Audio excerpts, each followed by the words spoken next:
Hey, peace and love and light. Shabua, the covenant of love, and Yeshurun, which is the law of righteousness. So, I come here on today just to share information. Cause that's what I like to do. I like to share information. It's no biggie. So you like to have an ear to hear, let them hear. You don't, that's cool, fine by me. I don't care if you feel any type of way or you don't. I'm just trying to be a light, especially in this wicked world. They see me to get caught up with my background. I read all records the best possible I can. All the scriptures that I've been exposed to, I read them, I get them, I keep them. And it's all praises to the Most High, Father Anakasi and Mother Kahi. So that being said, I'm just adding people. See people going to get on my live. And definitely get down to it. Okay. I want to start with Gad. The book of Gad, chapter 8. I want to start with the book of Gad, chapter 8. And literally bear with me. Whoever stays, stays. Whoever don't, that's fine by me. I'm going to save this live. So, all right, Father, and thank you. The book of Gad, chapter 8, verse 1. Now, as the drunken disciples of David were astonished at the mighty bold prophetic utterance of Gad the seer, Gad the seer would not let up, for unlike Nathan the prophet, Gad the seer was not dead to judgmentalism, especially in the case of effeminate homosexual perversion. And so the rebukes of the Gad the seer came forth like the fire from the mouth of a dragon. And Gad asked a question which is provided as follows. Will God really show herself strong through a vessel of a perverse abominations? And God directed that question at the people that they might stop thinking that their salvation lies within David. God the seer explained that anyone who worships David the king is worse than idolater. For at least an idolater is not worshiping burglary. Verse 2. And Gad the seer expounded upon the truth, saying, God forbid that the people should praise an effeminate king, and that they would have an abomination rule over them. Let us not rejoice in King David. The beloved King David is an abomination in the eyes of the only true God, and the apple should not fall from the tree. Verse 3. And Nathan the prophet came and stood with Gad the seer and said, my people is real. Gad the seer speaks the truth into you. I judge not anyone, much less will I judge David the king. Verse 4. For Nathanic prophets must be dead to judgmentalism. But Nathanic prophets know the secret sins of the people. Verse 5. And so Nathan the prophet continued, but I cannot deny truth. And God has revealed it to me that the seeds within the loins of David, the king, are not godly. Wherefore, God has commissioned me to specifically pray diligently for the seed of David, that it might be a godly seed. Verse 6. And then upon hearing Nathan speak words of truth uncensored, David began to feel as if God had turned his friend Nathan against him. And so David ordered execution of both Nathan the prophet and Gad the seer. The charge was blasphemy. For a score of drunkards had witnessed Nathan and Gad utter profane prophecies against the king. Verse 7. So that same night, Since the crime of the prophet and the seer was against the king directly, and since David took it as a personal attack rather than taking their words as commands of God, David executed Nathan the prophet and Gad the seer with stones from his own sling. The same sling and even the same smooth stones which he had chosen the same day he had killed Goliath. Verse 8. For in that hour that David was preparing to kill Goliath, even as David was yet choosing a smooth stone that would fit into the sling, Gad had that same day prophesying to David that if he killed Goliath, he would start something that he could not finish. For Goliath had 4 close relatives which were well known for their violence and also giant in stature. And Gad the seer knew that if David were to murder their older brother Goliath, it would feed into a ruthless, ongoing spilling of blood, and a cycle of violence upon the house of David would never end. But David ignored the counsel of Gad as usual, ever since Gad smote David for trying to kiss him. And so rather than hearkening to the godly counsel that Gad the seer had offered, and to David, which was to let it go and leave Goliath alone, when Gad had said that Goliath had 4 giant close relatives, which would certainly try to avenge their beloved brother. Goliath, therefore, requiring more bloodshed, which Gad the seer was never in favor of. David just took up 4 more stones for a peradventure that the close relatives of Goliath would try and avenge their dear brother Goliath on that same day. As Gad the seer had prophesied, David killed the rest of the closet giant violent relatives of Goliath shortly thereafter, but not before first killing Nathan the prophet and Gad the seer. And rather than using his own hands exclusively, David had other men help him to kill the family of Goliath. And on that night that David murdered Nathan and Gad, David used up the rest of the smooth stones that he had drawn from the brook to King Goliath. David used 2 out of the 4 remaining stones of Gad and 2 others on Nathan. And those 4 stones were used to kill Nathan the prophet and Gad the seer for hurting the feelings of David the king. For David persevered the stones, expecting to use them on the violent giants. But David killed Gad and Nathan first, before killing the rest of the violent giants. So, now I'm about to jump into the book of Yahoo. And the book of Yahoo, if you want the reference for it, a precept is 2 Chronicles 20:34. And it states this. Now the rest of the acts of Josaphat, first and last, behold, they are written in the book of Jehu, the son of Hanani. The book of Jehu, verse 1. Now King Asa despised the lies of kings and queens. I'm getting close to it, family. I'm about to reel it in and tell you why Obama is King David in the flesh. I'm going to start over again. The book of Jehu, chapter 1, verse 1. Now King Asa despised the lies of kings and queens. Verse 2. He knew that the only task of kings and queens is to oppress the poor. Verse 3. There was a time during his kingship that he left his castle and stepped down from the platform of his golden throne. And he walked the streets of the forsaken and impoverished people.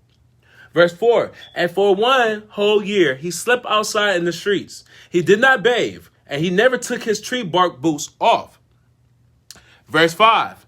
And it come to pass, when between the toes became cracked wide open, he did not seem to care how neglected that his body temple had become. That his favorite son, Josaphat, sat with him and asked him why he failed to even take care of his body temple anymore. Here you go. Verse 6. And King Asa said, my son, you must understand that the King David has legalized homosexuality in the land of Israel and even throughout all Judah. Verse 6. And King Asa said, my son, you must understand that the King David had legalized homosexuality in the land of Israel, even throughout all Judah. Verse 7. The Supreme Court which King David and King Solomon has established has more power than I do.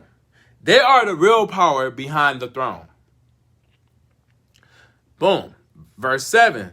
The Supreme Court, which King David and King Solomon have established, has more power than I do. They are the real power behind the throne. Verse 8. When I first accepted my position in office as king, I had to endure unending days and sleepless nights of hearing the disgusting meanings of perversion. Pause. So, we know today what happened when Obama came into office in 2008. As things were surprisingly were supposed to get progression. Yet, we know that Obama did the same thing what King David did. Legalize homosexuality. And who accepted it? The Supreme Court, which also comes from King David and King Solomon, which is the mystery of Revelations. When it talk about King Solomon, we in King Solomon's system. You cannot make this up. It's all prophecy. It says in the Preacher book, which is King Solomon, nothing new under the sun. And he did get that right. I'm going to keep going. The book of Jehu, chapter 1, verse 9. They had made sodomy legal in the land, and the abomination of homosexuality, it became legal, and although I was considered the king, there was nevertheless nothing that I could do about it, because I am only one man. Verse 10. I choose not to wash my hands or feet or bathe, because I would rather be physically filthy and let my body decay and wither away and die, and thereby finally escape this ungodly generation of homosexuality, than to be any part of this corrupt, abominable system of sodomy, which we live in America. Verse 11. Moreover, my dear son Josaphat, I had lost all hope. There are more perverse and feminine sodomites than there are straight people. Wow. And we see that to this day. Till this day. We see that brothers and sisters literally going contrary against creation, contrary against nature, against righteousness, against what's natural, which really is full of love, which is real love, which is eternal happiness. Because you can't get eternal happiness being gay. I'm sorry. You just can't. You really can't. You can't get eternal happiness, a man being with a man, a woman being with a woman. It takes a man and a woman that truly divinely love each other to get eternal happiness. And that's in the sealed portion. Verse 12. I cannot help but be severely depressed, for God forbid that during my days of dominion as king that this happen in this world. Verse 13. Woe to me if I be remembered as the king that made sodomy legal. But such a sick situation is where we seem to be headed. Verse 14. You know, my son, I remember as a child when I would see another boy talk to a girl before I got up the nerve to or courage to, I would oftentimes envy the lad and wish that I had made the first move and spoke to the lady first so that I could have the company of a lovely young lady. I would despise my fellow brethren for catching the attention of a young lady that I wish I had caught the eye of myself so that I could have this lady, the girl. Verse 15. My point is, I no longer think that way. I do not have any of those type of envious thoughts towards any fellow man who happened to get the lady before me. Verse 16. Because you see, nowadays, in this evil generation of homosexuality, whenever I see a man talking to a woman in that type of intimate way, as though he likes her and would like her and would like her to be his woman, I am no longer envious of the man. I am joyful in Ruach. I am joyful that the man talking to the woman is at least not a damn homosexual. These days, I am just thankful when I see a straight couple. This is how terribly wicked and perverse this evil generation has become. Verse 17. All the homosexual, perverse, effeminates ever do is cry. Sorry about that. Ever do is cry and complain about people judging them. Verse 18. Of course, people are going to judge them. They are shaming the God which created male to be with female. Verse 19. And Justified asks, how can they shame God? How can anyone put God to shame? How is it that even possible? Verse 20. And Asa answered, God is ashamed that he even created such vile creatures as effeminate, perverse, homosexual sodomites. Verse 21. And then Justified vowed unto the God which is within every living being that he would somehow help his earthly father.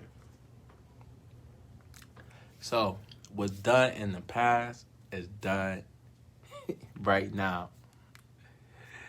King David legalized homosexuality, just like Obama. Now, I'm gonna go back to the book of Gad, chapter 8. And you can see it for yourselves. So y'all won't think I'm tripping. Explain that anyone who worshiped David the king is worse than an idolater. For at least an idolater is not worshiping a buggery. Verse 2. And Gad the seer expounded upon the truth, saying, God forbid that the people should praise an effeminate king, and that they would have an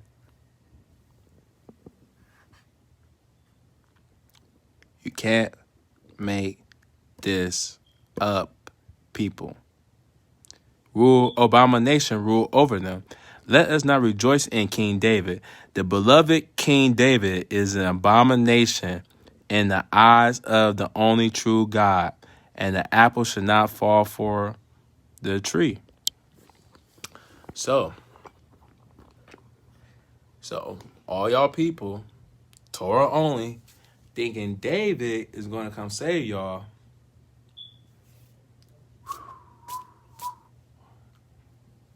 Wither away. Now, I'm going to go to the book of Nathan. The book of Nathan, chapter 14, and verse 19. And Kenneth, if you still here, here's the answer. You says, is King David the David after Yah's heart? Let's see what the Most High says about this. The book of Nathan, chapter 14, verse 12. No, matter of fact, verse 11. But of the prophets in the days past, and of the prophets I have named, and of Emmanuel, I, Isaiah, shall speak for all of them. For the Lord shall do this thing through me. Yea, even though the mouth of Isaiah, because Emmanuel live and abide in me. Verse 12. And Emmanuel live in the heart of Isaiah.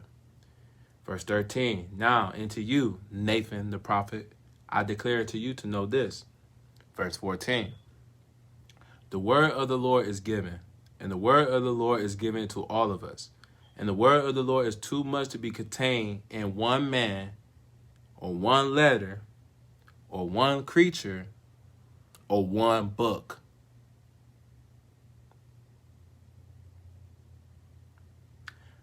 I'm going to read that again. If y'all ain't catch it, I want y'all to really hearken and listen to what's being said, what the spirit of truth, which is Isaiah, prophet Isaiah, saying. Verse 14, the book of Nathan, chapter 14, verse 14. The word of the Lord is given, and the word of the Lord is given to all of us. And the word of the Lord is too much to be contained in one man, or one letter, or one creature, or one book. Verse 15. Wherefore it is given that there should be other men with the word of the Lord, other letters with the word of the Lord, other creatures with the word of the Lord, and other books with the word of the Lord. Verse 15, I'm going to repeat it again. Wherefore, it is given that there should be other men with the word of the Lord, other letters with the word of the Lord, other creatures with the word of the Lord, and other books with the word of the Lord. I'm going to read it one more time. Just 3. Verse 15.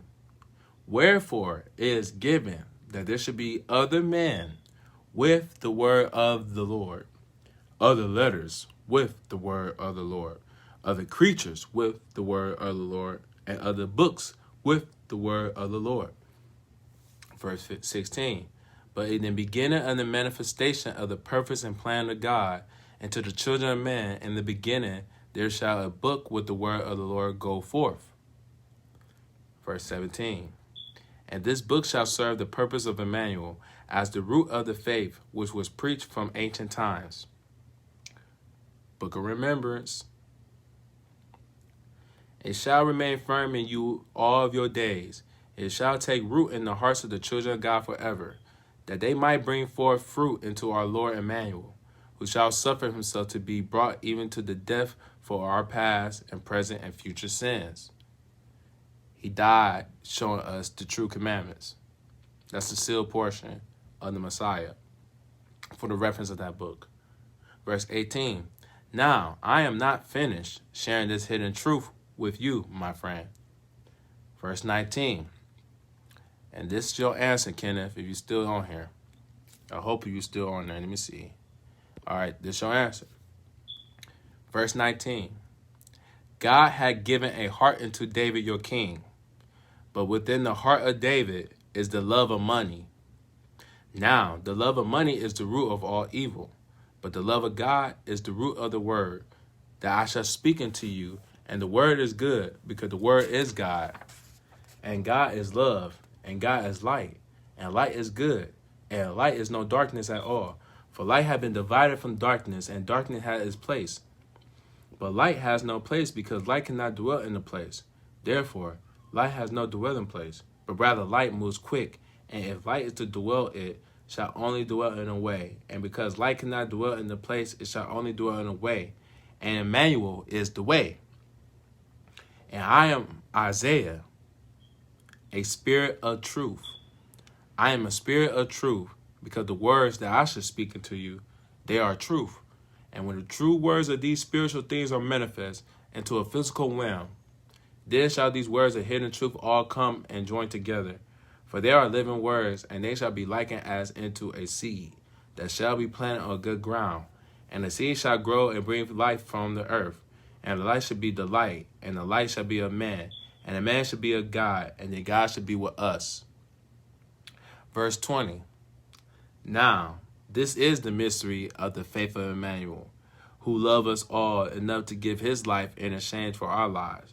But of this we shall understand more when we come to paradise, that we might teach those that are in prison. So, family, I just want to say, everything that's going on right now in this world, which is Babylon, they following the law of Babylon, this homosexual, perverse generations. It happened back in the day with our people, with the strangers that's amongst us.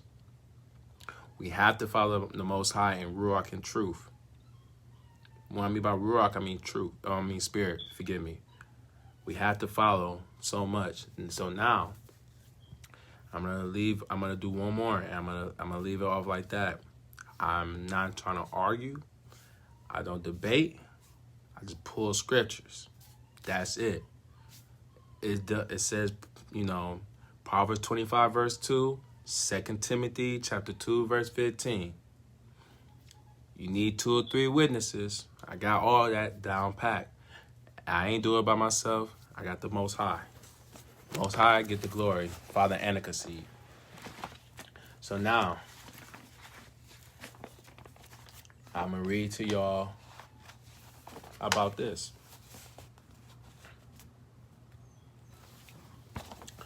And this Luke, I think this is the book of Luke. This is the book of Luke, chapter 20. The book of Luke, chapter 20, and this verse 20. And there's a note on this verse. I want y'all to really take in what's being said. Please, with an open heart and broken, contrite spirit, in the name of Messiah. Verse 20. And they watched him and sent forth spies, which should feign themselves just men, that they might take hold of his words, that so they might deliver him into the power and authority of the governor. Now this verse is spoken in layman's terms, basically in more plainness. Verse 20. They knew they were up to no good. They followed through with it anyway. This is the same ungodly spirit as homosexuality, because it's premeditated sin. These are they which the stone will fall upon, and they will be grinded to powder. These are the lukewarm. One might fall or stumble upon a stone and get back up again. But a homosexual has determined to abide in the constant state of abomination, with no attention on repentance. Note, homosexuality is a choice to be or not to be, and I'm referring to the ones who have made the decision to marry another of the same gender. King David, the Spirit, is here among us, this wicked and perverse generation, endorsing homosexuality everywhere. Obama, he's married to Michael, which is Michelle. They're not his children. And King Solomon, the Spirit, is here amongst us, this wicked and perverse generation, building fancy church buildings everywhere. These facts are revealed into us by means of the book of Nathan, the prophet, and the book of Gad, the seer, which are both referred to in 1 Chronicles 29:29, and one which is referred to in 2 Chronicles 9:29. The return of these two books of Nathan and Gad are the return of two witnesses, Nathan the prophet and Gad the seer. Both books were burned, and them rising from the ashes is their literal resurrection, which is described as happening after 3 days, which means 3,000 years. For a day to the Lord is 1,000 years. And it has not been exactly nearly 3,000 years in this generation since the time that the books were burned, which was during the reigns of King David and King Solomon. Gad the seer was able to see the secret sins of David because Gad the seer was adopted into the house of Jesse as a child. This is why David is reported as being the seventh son of Jesse in 1 Chronicles 2:13-15. Yet in 1 Samuel 17:12, Jesse has 8 sons. And in 1 Samuel 16:10, Jesse made all 7 of his sons pass. Yet David was not one of them. In other words, David is biologically the 7th son, but because Eliab, the Gadite, was adopted by Jesse, David was one of the 8 sons. Eliab the Gadite, later called Gad, basically Gad the seer, named after his native tribe, the Gadites. After the Gadites were taken to the captivity by the Assyrians in the days of King Saul, and young Eliab the Gadite escaped and found refuge with David in the house of Jesse. But because the elders of the brothers of David had the same name and was also called Eliab, Jesse just named Eliab the Gadite after his native tribe, meaning that since Eliab the child was a Gadite, Jesse named him Gad. The 3 things that Gad the seer tells King David to choose, which King David wants Gad to make happen in 1 Chronicles 21:12, are the same 3 things that the 2 witnesses are said to be able to do in Revelation chapter 11, verse 6. So Gad the seer seen the secret sins of David, even from a child, and Nathan the prophet knew the secret sins of David, as recorded in 2 Samuel 12. Nathanic prophets are dead to judgmentalism. Nathanic prophets speak in parables. Nathanic prophets know the secret sins of the people. Gad the seer and Nathan the prophet are the two witnesses because they witnessed the acts of King David first and last and documented them in their books as mentioned in 1 Chronicles 29:29.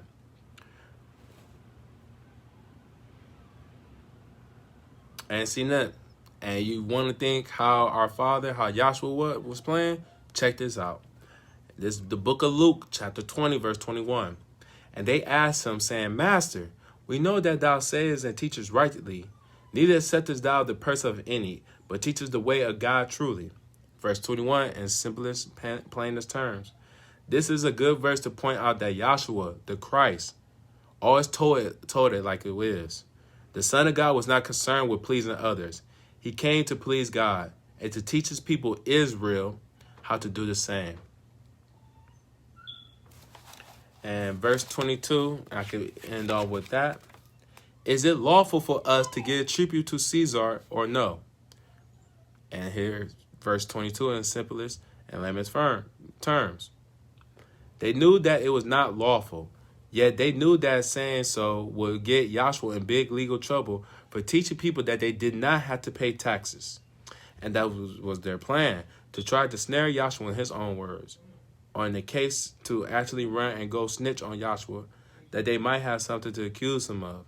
And they had literally gotten hired and paid to do this to Joshua.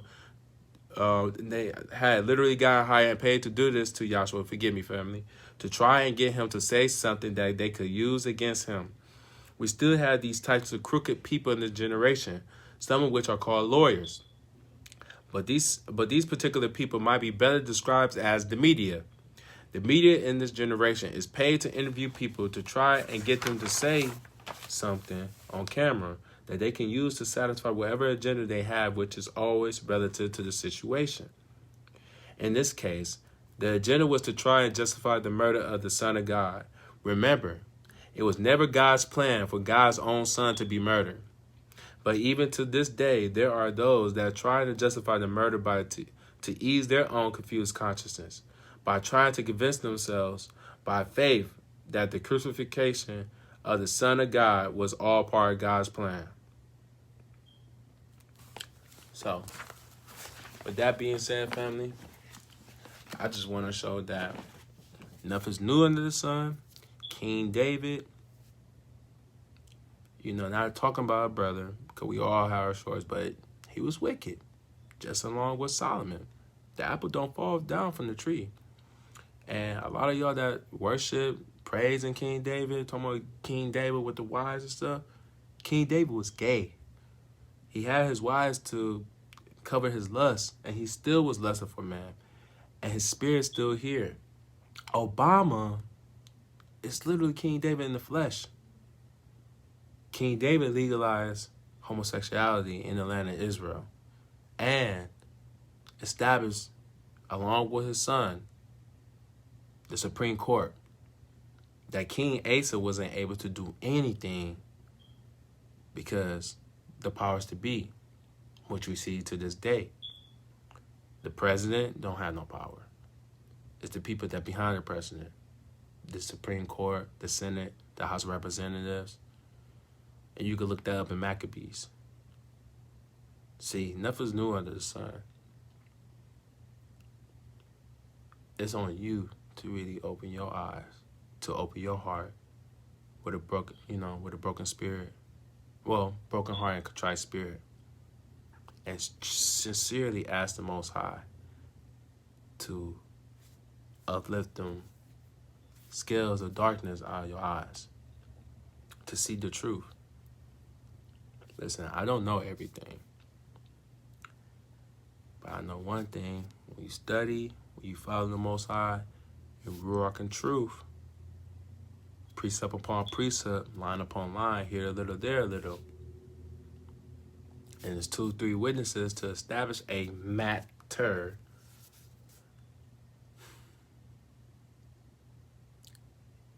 Truth is infallible. Shabua, Shabbat, Shalom, and follow the law of Yeshurun, which is the eternal law. Love you, family.